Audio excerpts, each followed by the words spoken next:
Qadrdon muxlislar, yaxshi bilasiz, prostata bezidagi bezovtalik jim kechmaydi. Tez-tez hojatga borish, kechasi uyquni buzilishi va kuchni pasayishi hayotni og'irlashtiradi. Bu paytda esa Prostamix sizga yordamga keladi. Prostamix peshob bo'yicha noqulayliklarni kamaytiradi, yallig'lanish va shishni pasaytiradi, jinsiy faollikni tiklashda yordam beradi va erkaklarni faol hayotga qaytaradi. Maslahat bepul. Hoziroq 55 kodi bilan 513 99 99 raqamiga qo'ng'iroq qiling.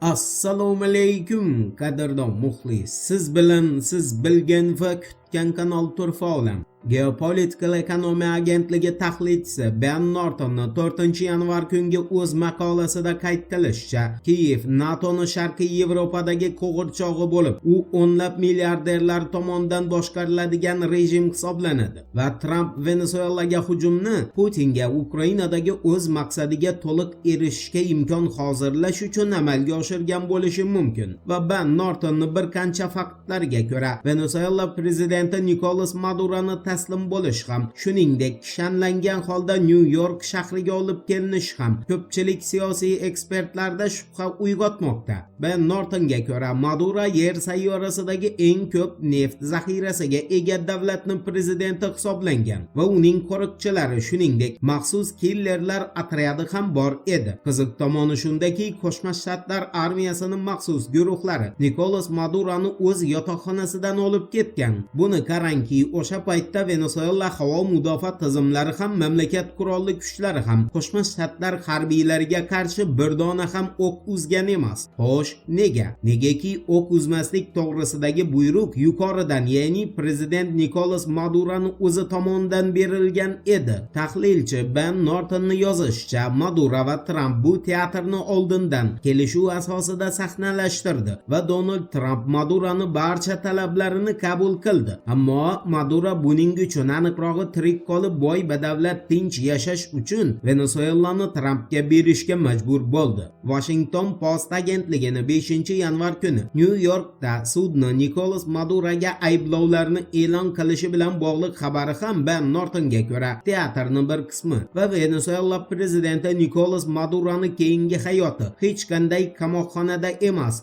maxsus qo'riqlanadigan barcha sharoitlarga ega harbiy bazada yoki kurortda o'tadi. Eslatib o'tamiz, New York Times agentligining axborotiga ko'ra, Qo'shma Shtatlarning Venesuelaga hujumi natijasida qurbon bo'lganlar soni 4-yanvarda 80 nafar kishiga yetgan va ularning 30 nafarini kubalik harbiylar tashkil qiladi.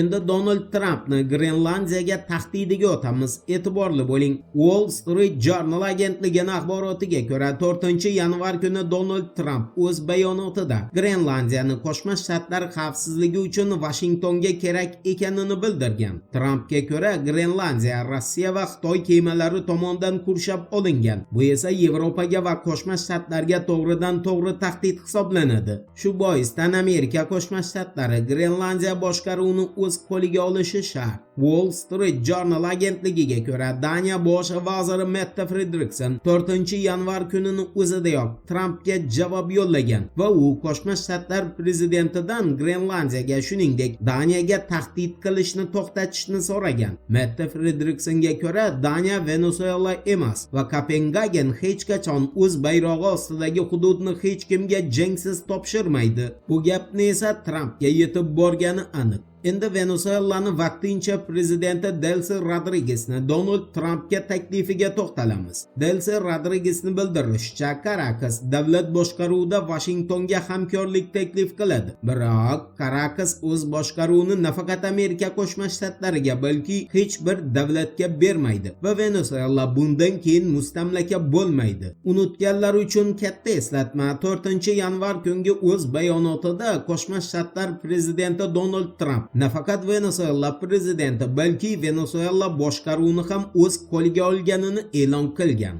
Endi Ukraina urushiga aloqador xabarlarga yuzlanamiz. RIA agentligining Rossiya Mudofaa vazirligiga tayanib bergan axborotiga ko'ra, 4-yanvar kuni Rossiya qurolli kuchlarining markaz bo'linmasi Xarkov viloyati tarkibidagi Podol qishlog'i nazoratini o'z qo'liga oldi va Ukrainaning bir kunlik barcha frontlardagi yo'qotishlari 1220 nafar askar askarni tashkil qildi. RIA'ni ma'lum qilishicha, o'tgan hafta davomida Rossiya havo mudofaa tizimlari Ukrainani 1500 dan ortiq dronini urib tushirishga muvaffaq bo'ldi. Endi Shimoliy Koreyani yangi turdagi giper tovushli raketasi haqida to'liq axborot beramiz. Shimoliy Koreya Markaziy telegraf agentligining xabariga ko'ra, 4-yanvar kuni Kim Chen In ishtirokida Shimoliy Koreya Ryokpos tumanidan Yapon dengizidagi nishonlar tomon o'zini yangi turdagi giper tovushli raketasini yo'llagan holda raketa sinovini omadli yakunladi. Ma'lum bo'lishicha, ushbu raketa Shimoliy Koreya chegarasidan 1000 km uzoqlikdagi barcha nishonlarni yo'q qilishga qodir va Kim Chen In uni mudofaa tizimidagi muhim yutuq deya izohlagan. Voqealar rivojini birgalikda kuzatamiz. Turfa olam bilan qoling. Siz kutgan kerakli ma'lumotlar hali oldinda.